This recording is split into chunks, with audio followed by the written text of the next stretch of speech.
ఒక ఊరిలో సుబ్బు అనే పిల్లవాడు ఉండేవాడు. ఒకరోజు సుబ్బు స్కూల్ నుంచి ఇంటికి తిరిగి వెళ్తుంటే దారిలో సుబ్బుకు ఒక యాపిల్ చెట్టు కనిపించింది. అంతే, పరిగెత్తుకుంటూ వెళ్ళి 2 యాపిల్ పండ్లను కోసుకొని గబగబా తినేశాడు. కడుపు నిండిన తర్వాత అక్కడే ఆ చెట్టు నీడలోనే హాయిగా విశ్రాంతి తీసుకున్నాడు సుబ్బు. ఇంటికి తిరిగి వెళ్ళేటప్పుడు సుబ్బు చెట్టును వాటేసుకొని, నువ్వంటే నాకు చాలా ఇష్టం, ఇప్పటి నుంచి మన ఇద్దరం ఫ్రెండ్స్ అని చెప్పాడు. ఆ రోజు నుంచి ప్రతిరోజు సుబ్బు యాపిల్ చెట్టు దగ్గరకు వచ్చి యాపిల్స్ కోసుకొని తిని సరదాగా కాసేపు ఆటలాడుతూ చెట్టు నీడలో విశ్రాంతి తీసుకోవడం అలవాటు చేసుకున్నాడు. ఇక యాపిల్ చెట్టు కూడా ప్రతిరోజు సుబ్బు కోసం ఎదురు చూసేది. సుబ్బు పెద్దవాడవుతున్నాడు, చెట్టు కొమ్మలు కూడా బాగా పెరిగాయి. ఓ రోజు సుబ్బు నాతో ఆడుకోవా అని అడిగింది యాపిల్ చెట్టు. నీతో ఆడుకునే వయసు నాది కాదు కదా, ఇప్పుడు నాకు బొమ్మలతో ఆడుకోవాలనుంది, వాటి కోసం డబ్బు కావాలి అని చెప్పాడు సుబ్బు. నా దగ్గర డబ్బు లేదు, కానీ నా పండ్లను కోసుకొని వాటిని బజార్లో అమ్మి ఆ డబ్బుతో బొమ్మలు కొనుక్కోమని చెప్పింది యాపిల్ చెట్టు. దానికి సుబ్బు సంతోషంతో పండ్లను కోసుకొని తీసుకెళ్ళాడు.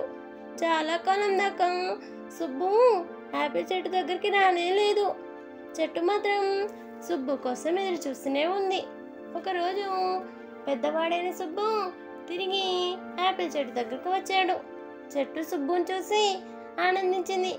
నాతో కాసేపు ఆడుకోరా సుబ్బు అని అడిగింది. ఇప్పుడు నేను నీతో ఆడుకోలేను, నా కుటుంబం ఉండడానికి ఓ ఇల్లు కావాలి, సాయం చేయవా అని అడిగాడు సుబ్బు. నా దగ్గర ఇల్లు లేదు, కానీ నా చెట్టు కొమ్మలు నరికి నువ్వు ఇల్లు కట్టుకో అని చెప్పింది యాపిల్ చెట్టు. దానికి సంతోషించిన సుబ్బు చెట్టు కొమ్మలను నరికి తీసుకొని వెళ్ళిపోయాడు. సుబ్బు తన కొమ్మలను నరికిన ఆ చెట్టు ఏమాత్రం బాధపడలేదు. అయితే సుబ్బు మళ్ళీ తిరిగి రాకపోయేసరికి ఒంటరిదాన్ని అయిపోయానని బెంగతో బ్రతకసాగింది యాపిల్ చెట్టు. సుబ్బు ముసలివాడైపోయి తిరిగి చెట్టు దగ్గరికి వచ్చాడు. అప్పుడు కూడా చెట్టు తనతో ఆడుకోమని అడిగింది. అయితే తాను ఇప్పుడు ముసలివాడిని అయ్యానని కాస్తంత విశ్రాంతి కావాలని చెప్పాడు సుబ్బు.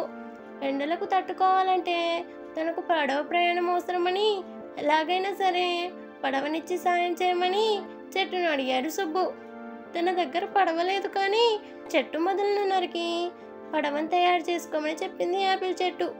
అలాగేనని సుబ్బు చెట్టు మొదలను నరికి పడవ తయారు చేసుకొని బయలుదేరాడు. చాలా సంవత్సరాల తర్వాత మళ్ళీ సుబ్బు యాపిల్ చెట్టు దగ్గరకు వచ్చాడు. అది చూసిన చెట్టు, బాబు, నీకు ఇవ్వడానికి ఇప్పుడు నా దగ్గర ఏమీ లేదని ఏడుస్తూ బయలుచ్చింది. ఇప్పుడు నాకు ఏమీ అక్కర్లేదు, కానీ ఈ ముసలితనంలో కాస్తంత విశ్రాంతి తీసుకునేందుకు నీ చెట్టు నీళ్ళలో కూర్చుంటాను అని చెప్పాడు సుబ్బు.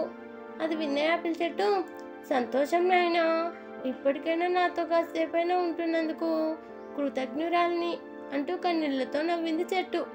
ఈ కథలో నీతి కేవలం మనకు అవసరం ఉన్నప్పుడే కాకుండా మనకు సహాయం చేసిన వారితో గడిపేందుకు కాస్తంత సమయాన్ని వెచ్చించాలి.